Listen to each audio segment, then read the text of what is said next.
Janji Allah, ketika ujian adalah jalan pulang kepadanya. Assalamualaikum warahmatullahi wabarakatuh. Jika malam ini kamu terbangun, lalu hatimu terasa berbeda, lebih tenang, lebih peka, lebih mudah tersentuh, mungkin ini bukan malam biasa. Banyak orang yang istiqomah tahajud bercerita, mereka mulai mengalami mimpi-mimpi tertentu. Bukan mimpi yang menakutkan, bukan pula sekadar bunga tidur. Mimpi yang membuat hati bergetar, mimpi yang sulit dijelaskan, dan tidak datang ke semua orang. Jika kamu seorang pejuang tahajud, mohon simak sampai akhir. Bisa jadi salah satu mimpi ini pernah hadir dalam hidupmu. Tahajud adalah ibadah yang sunyi. Tidak ada tepuk tangan, tidak ada sorotan manusia. Hanya engkau dan Allah. Di saat kebanyakan manusia terlelap, Allah justru membuka pintu langitnya dan memanggil dengan panggilan yang lembut namun agung. Siapakah yang berdoa kepadaku, maka aku kabulkan. Siapakah yang meminta kepadaku, maka aku beri. Siapakah yang memohon ampun, maka aku ampuni. Orang yang bangun tahajud sesungguhnya sedang menjawab panggilan itu. Dengan tubuh yang lelah, dengan mata yang berat, dengan hati yang seringkali penuh beban. Banyak dari mereka datang bukan karena ingin mimpi, bukan pula mengejar pengalaman aneh. Mereka datang karena hidup terasa sempit, masalah datang silih berganti, doa terasa lama dikabulkan. Namun justru di titik inilah tahajud mulai bekerja, bukan hanya pada takdir di siang hari, tetapi juga pada alam tidur di malam hari. Perlu dipahami satu hal penting. Dalam Islam, mimpi bukan sekedar bunga tidur. Ada mimpi yang datang dari pikiran, ada mimpi yang datang dari kegelisahan, dan ada mimpi yang Allah hadirkan sebagai isyarat kelembutan, bukan untuk ditakuti, melainkan untuk direnungi. Orang yang rutin tahajud, hatinya perlahan dibersihkan. Lapisan demi lapisan kegelisahan disingkap. Doa-doa yang lama tertahan mulai naik tanpa penghalang. Dan ketika hati menjadi lebih jernih, jiwa menjadi lebih peka. Disinilah sebagian orang mulai mengalami mimpi-mimpi tertentu. Bukan setiap malam, bukan terus-menerus, dan tidak datang kepada semua orang. Karena mimpi ini bukan hadiah untuk yang penasaran, melainkan sentuhan untuk yang bertahan. Ada yang bermimpi bertemu orang tuanya yang telah wafat, bukan dengan wajah menakutkan, melainkan wajah yang damai, tenang, dan meneduhkan. Ada yang terbangun dengan air mata tanpa sebab, namun dadanya terasa lapang. Ada pula yang tidak mengingat detail mimpinya, namun bangun dengan perasaan aneh, seolah baru saja diingatkan tentang sesuatu yang sangat penting. Tahajud tidak selalu langsung mengubah keadaan luar, tapi hampir selalu mengubah keadaan dalam. Hati yang sebelumnya keras mulai lunak. Hati yang penuh protes mulai belajar pasrah. Dan hati yang lama gelisah mulai mengenal tenang. Maka jangan heran jika mimpi yang datang pada pejuang tahajud bukan mimpi harta, bukan mimpi kekuasaan, melainkan mimpi yang menyentuh nurani. Karena Allah tidak selalu berbicara dengan suara. Terkadang Allah berbicara dengan rasa. Dan terkadang Allah mengetuk hati hambanya saat dunia benar-benar sunyi. Namun ingat satu hal penting. Mimpi ini bukan ukuran kesolehan, bukan pula tanda seseorang lebih mulia dari yang lain. Ia hanyalah salah satu bentuk kelembutan Allah yang diberikan sesuai kesiapan hati masing-masing. Ada orang yang bertahun-tahun tahajud tanpa mimpi apapun, namun hidupnya Allah jaga dari maksiat. Itu juga karunia besar. Ada pula yang diberi mimpi agar hatinya dikuatkan karena ujiannya sedang berat. Maka jika suatu malam kamu bermimpi setelah tahajud, jangan tergesa menafsirkannya. Jangan pula menyombongkannya. Cukup simpan dalam hati dan tanyakan pada dirimu sendiri. Apakah mimpiku membuatku lebih dekat kepada Allah? Apakah setelahnya hatiku lebih lembut? Apakah aku terdorong untuk lebih taat? Jika iya, maka itulah tanda paling penting. Karena tujuan tahajud bukan mimpi. Tujuan tahajud adalah hati yang hidup. Dan di bagian selanjutnya, kita akan membahas mimpi pertama yang sering dialami para pejuang tahajud. Mimpi yang membuat banyak orang terdiam lama setelah bangun tidur. Jika kamu pernah mengalaminya, boleh jadi Allah sedang menenangkan hatimu dengan cara yang sangat halus. Ada satu mimpi yang paling sering diceritakan oleh para pejuang tahajud. Bukan mimpi yang ramai, bukan mimpi yang membuat jantung berdegup kencang. Justru sebaliknya, mimpi ini datang dengan ketenangan yang aneh. Sebagian orang bahkan tidak ingat apa yang mereka lihat secara jelas. Tidak ada adegan yang rumit, tidak ada suara yang keras. Namun ketika bangun, dada terasa lapang, nafas terasa ringan, dan hati seperti baru saja dipeluk. Inilah mimpi yang sering membuat seseorang terdiam lama setelah bangun tidur. Ada yang terbangun sebelum subuh, lalu duduk di tepi ranjang dengan mata berkaca-kaca. Bukan karena sedih, tapi karena hati terasa sangat dekat dengan Allah. Mimpi ini sering hadir dalam bentuk yang sangat sederhana. Ada yang bermimpi berada di tempat yang terang dan tenang. Ada yang bermimpi berjalan sendirian tanpa rasa takut. Ada pula yang hanya mengingat cahaya lembut, tanpa bentuk yang jelas. Namun satu hal yang sama, ketenangan itu menetap bahkan setelah mimpi selesai. Mengapa mimpi ini bisa datang? Karena tahajud perlahan membersihkan lapisan hati. Hati yang setiap hari terpapar masalah, keluhan, kekecewaan, dan luka yang tidak selalu terlihat. Ketika seseorang bangun di sepertiga malam, berwudu dengan air dingin, lalu berdiri menghadap Allah dalam sunyi, sesungguhnya ia sedang meletakkan semua bebannya di hadapan Tuhan.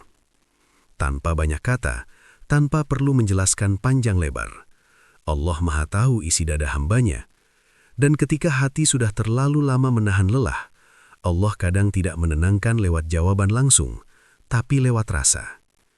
Mimpi ketenangan ini sering datang pada mereka yang sudah terlalu lama kuat, terlalu lama bersabar, terlalu lama menahan air mata di hadapan manusia. Tahajud adalah waktu di mana topeng-topeng itu dilepas. Tidak ada kewajiban untuk terlihat baik-baik saja. Tidak ada kewajiban untuk tersenyum. Maka ketika seseorang tidur setelah tahajud, dengan doa yang jujur dan hati yang pasrah, Allah menghadiahkan mimpi yang tidak membuat bangga, namun membuat tenang. Banyak orang menyangka mimpi yang bermakna haruslah mimpi yang jelas dan dramatis, padahal tidak. Dalam banyak kisah, mimpi yang paling dalam justru adalah mimpi yang tidak bisa diceritakan dengan kata-kata, hanya bisa dirasakan. Ada ibu yang berkata, "Entah mimpi apa, tapi setelah itu saya tidak lagi seberat biasanya." Ada ayah yang berkata, "Saya bangun dengan perasaan yakin, walau masalah saya belum selesai." Ada pula yang berkata, "Untuk pertama kalinya setelah lama, saya merasa Allah benar-benar dekat." Itulah ciri mimpi ini. Ia tidak memberi jawaban, namun memberi keteguhan. Dan ini penting untuk dipahami. Tidak semua orang yang tahajud akan mengalaminya, dan itu bukan tanda kurangnya ibadah. Allah Maha Bijaksana. Ada hamba yang dikuatkan lewat mimpi, ada yang dikuatkan lewat peristiwa, ada yang dikuatkan lewat kesabaran yang terus tumbuh. Namun bagi mereka yang menerima mimpi ini, biasanya Allah sedang berkata dengan cara yang sangat lembut, "Aku melihatmu, aku tahu lelahmu, dan aku bersamamu." Maka jika suatu malam setelah tahajud, kamu tertidur dan bangun dengan hati yang lebih ringan, jangan buru-buru mencari tafsir, jangan pula merasa istimewa. Cukup syukuri, dan jaga perasaan itu agar tidak hilang oleh keluhan. Karena mimpi ini sering datang bukan untuk diceritakan, tetapi untuk dijaga. dijaga dengan sholat yang tetap istiqomah, dijaga dengan lisan yang lebih lembut, dijaga dengan hati yang tidak mudah menghakimi. Dan seringkali, setelah mimpi ini datang, Allah mulai menyiapkan fase berikutnya dalam hidup seseorang. Bukan langsung mudah, namun lebih tenang dalam menjalaninya. Jika kamu pernah mengalaminya, mungkin kamu paham rasanya. Sulit dijelaskan, namun sangat nyata.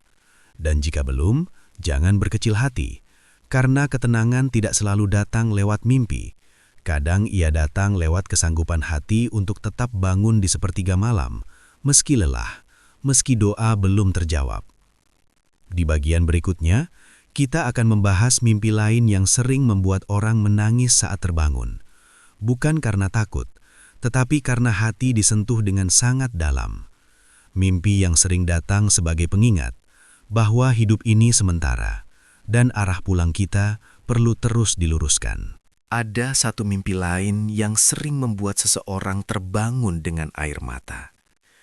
Bukan tangisan karena takut, bukan pula karena mimpi buruk.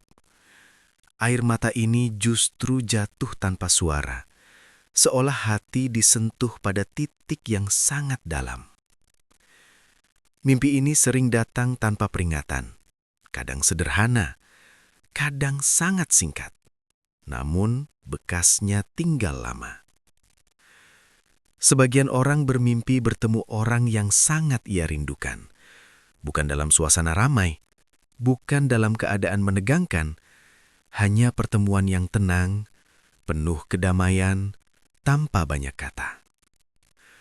Ada yang bermimpi melihat wajah orang tuanya. Ada yang bermimpi duduk di samping seseorang yang telah lama pergi. Ada pula yang hanya merasa diperhatikan, tanpa benar-benar melihat siapapun.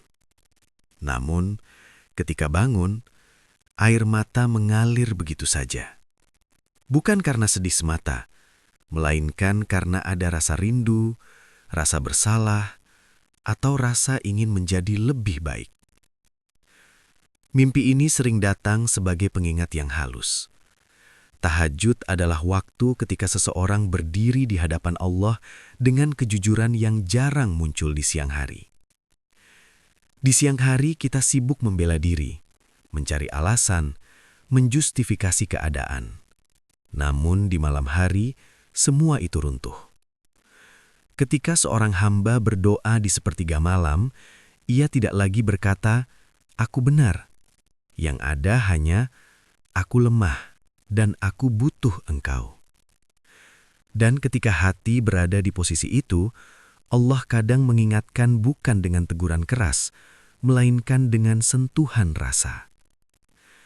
Mimpi yang membuat menangis ini sering mengajak seseorang merenung panjang tentang hidup yang terlalu cepat, tentang waktu yang sering terbuang, tentang orang-orang yang pernah disakiti, tentang kebaikan yang seharusnya bisa dilakukan lebih awal.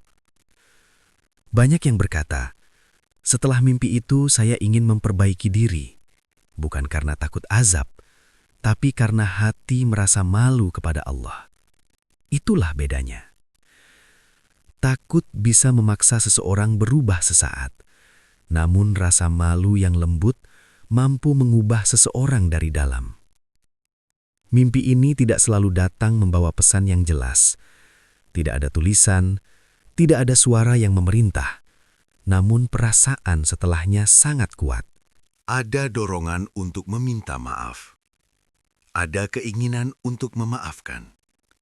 Ada niat untuk memperbaiki sholat. Ada tekad untuk menjaga lisan. Dan semua itu muncul tanpa paksaan. Mimpi ini sering datang pada mereka yang sedang berada di persimpangan hidup, yang sedang lelah dengan dunia, yang diam-diam ingin pulang dalam keadaan lebih baik. Allah Maha mengetahui isi hati hambanya, dan Allah tahu, kadang manusia tidak butuh nasihat panjang. Ia hanya butuh diingatkan dengan cara yang tepat. Maka Allah memilih mimpi. Namun penting untuk diingat, mimpi ini bukan ukuran kedekatan mutlak, bukan pula tanda seseorang pasti lebih baik dari yang lain. Ia hanyalah salah satu cara Allah menyentuh hati hambanya yang sedang terbuka. Jika kamu pernah mengalaminya, jangan sibuk mencari makna ke sana kemari. Jangan pula merasa harus menceritakannya ke semua orang. Cukup tanyakan pada hatimu sendiri, apa yang berubah dalam diriku setelah itu? Jika setelah mimpi itu kamu lebih lembut, lebih rendah hati, dan lebih ingin dekat dengan Allah, maka itulah makna yang paling penting. Karena tujuan dari semua sentuhan ini bukan pengalaman spiritual semata, melainkan perubahan sikap. Allah tidak sedang menghiburmu agar kamu merasa istimewa. Allah sedang memanggilmu agar kamu kembali. Dan seringkali, orang yang paling tersentuh oleh mimpi ini adalah mereka yang selama ini terlihat baik-baik saja di luar, namun menyimpan luka di dalam. Tahajud membuka ruang agar luka itu tidak lagi ditutupi, melainkan disembuhkan. Maka, jika suatu malam kamu bangun dengan mata basah dan hati yang ingin lebih taat, jangan lawan perasaan itu. Jangan keras pada dirimu sendiri. Peluk niat baik itu, jaga dengan istiqomah. Karena Allah tidak sedang menjatuhkanmu, Allah sedang menarikmu lebih dekat. Di bagian terakhir nanti, kita akan membahas mimpi keempat.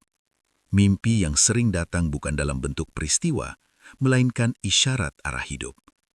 Mimpi yang membuat seseorang berkata, "Entah kenapa, setelah itu aku tahu apa yang harus aku lakukan."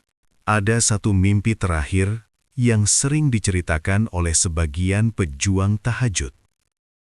Mimpi ini tidak selalu membuat orang menangis, tidak selalu membuat dada bergetar hebat.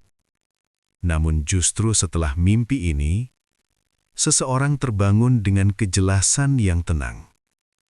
Bukan kejelasan tentang semua masalah yang langsung selesai. Bukan pula jawaban detail atas doa-doa yang panjang. Melainkan kejelasan tentang arah. Mimpi ini sering datang sederhana. Kadang hanya potongan peristiwa. Kadang hanya suasana tertentu. Kadang bahkan tidak bisa diingat bentuknya sama sekali. Namun setelah bangun, ada satu perasaan yang menetap. Sepertinya aku tahu apa yang harus aku lakukan.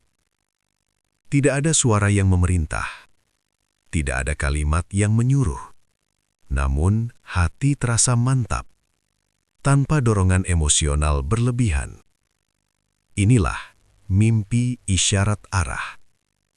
Tahajud adalah ibadah yang melatih kejujuran terdalam. Di hadapan Allah, manusia berhenti berpura-pura kuat. Ia berhenti berlagak tahu segalanya. Ia berhenti mengatur takdir dengan egonya sendiri. Ketika seseorang rutin tahajud, pelan-pelan keinginan hatinya diluruskan. Bukan semua keinginannya dikabulkan, tetapi keinginannya diselaraskan. Dan saat hati mulai selaras dengan kehendak Allah, kebingungan yang lama mengendap mulai mencair. Maka mimpi ini sering datang kepada mereka yang sedang ragu. Ragu melangkah. Ragu memilih. Ragu bertahan atau melepaskan. Setelah mimpi ini, keraguan itu tidak langsung hilang seluruhnya. Namun tidak lagi menguasai hati. Ada keberanian yang tenang. Ada kesiapan untuk menerima apapun yang Allah tetapkan. Banyak yang berkata, "Masalahku belum selesai. Urusanku belum dipermudah. Tapi aku tidak lagi seberat sebelumnya." Itulah tanda mimpi ini bekerja. Karena tujuan mimpi ini bukan untuk memberi jalan pintas, melainkan untuk menenangkan langkah. Allah tahu, tidak semua hambanya siap menerima jawaban besar. Sebagian hanya perlu diyakinkan bahwa mereka tidak sendirian dalam memilih jalan yang benar. Mimpi ini sering tidak mengubah dunia luar, namun ia mengubah cara seseorang memandang hidupnya. Yang dulu tergesa-gesa menjadi lebih sabar. Yang dulu memaksa menjadi lebih tawakal. yang dulu penuh tuntutan menjadi lebih ridho. Dan perubahan itu adalah perubahan yang paling nyata. Namun perlu diingat satu hal yang sangat penting. Tidak semua orang akan mengalami mimpi ini. Dan tidak mengalaminya bukan berarti tertinggal. Ada orang yang Allah beri petunjuk lewat mimpi. Ada yang Allah beri lewat nasihat. Ada yang Allah beri lewat ujian. Ada pula yang Allah beri lewat ketenangan tanpa sebab. Semua cara itu adil. Semua cara itu sesuai kesiapan hati. Tahajud bukan alat untuk mengejar pengalaman spiritual. Tahajud adalah tempat untuk menyerahkan diri. Jika Allah ingin berbicara lewat mimpi, itu kelembutannya. Jika Allah memilih diam namun meneguhkan hati, itu juga kasih sayangnya. Maka jangan jadikan mimpi sebagai tujuan. Jadikan mimpi, jika ia datang, sebagai pengingat untuk semakin rendah hati. Jangan merasa istimewa, jangan merasa lebih dekat dari yang lain. Karena kedekatan sejati tidak diukur dari apa yang kita alami, tetapi bagaimana kita bersikap setelahnya. Apakah setelah tahajud kita lebih menjaga sholat? Apakah lisan kita lebih berhati-hati? Apakah hati kita lebih mudah memaafkan? Apakah kita lebih jujur pada diri sendiri? Itulah pertanyaan-pertanyaan yang penting. Jika mimpi membuatmu lebih lembut, maka ia membawa kebaikan. Jika mimpi membuatmu lebih sombong, maka ia bukan tujuan yang benar. Dan jika kamu belum pernah mengalami satupun mimpi ini, jangan berkecil hati. Karena tahajud tetap bernilai, meski tanpa mimpi, meski tanpa tanda, meski tanpa cerita. Allah melihat langkahmu yang sunyi. Allah mencatat bangunmu yang berat. Allah mengetahui air mata yang tidak kamu ceritakan ke siapapun. Tidak semua jawaban turun dalam bentuk mimpi. Sebagian jawaban turun dalam bentuk keteguhan untuk terus melangkah. Maka teruslah tahajud. Bukan karena ingin mimpi, bukan karena ingin tanda, tetapi karena ingin dekat. Jika mimpi datang, syukuri. Jika tidak, tetap lanjutkan. Karena Allah tidak pernah menyia-nyiakan satupun hamba yang datang kepadanya di sepertiga malam. Dan jika kamu yang sedang mendengar renungan ini, pernah mengalami salah satu dari mimpi tadi, atau mungkin belum pernah sama sekali, ingatlah satu hal sederhana ini. Allah selalu punya cara sendiri untuk menenangkan hati hambanya. Tugas kita bukan menebak caranya. Tugas kita hanya hadir dan bertahan. Semoga setiap langkah kecilmu di malam hari menjadi cahaya besar di hari-hari yang kamu jalani. Dan semoga Allah menjaga hatimu tetap hidup, tetap lembut, dan tetap kembali kepadanya. Jika kamu ingin, kamu boleh menuliskan di kolom komentar apa yang kamu rasakan setelah tahajud. Tanpa harus menceritakan detail mimpi. Cukup ceritakan. Apakah hatimu merasa lebih tenang? Semoga Allah membalas setiap niat baikmu dengan kebaikan yang tidak kamu sangka-sangka.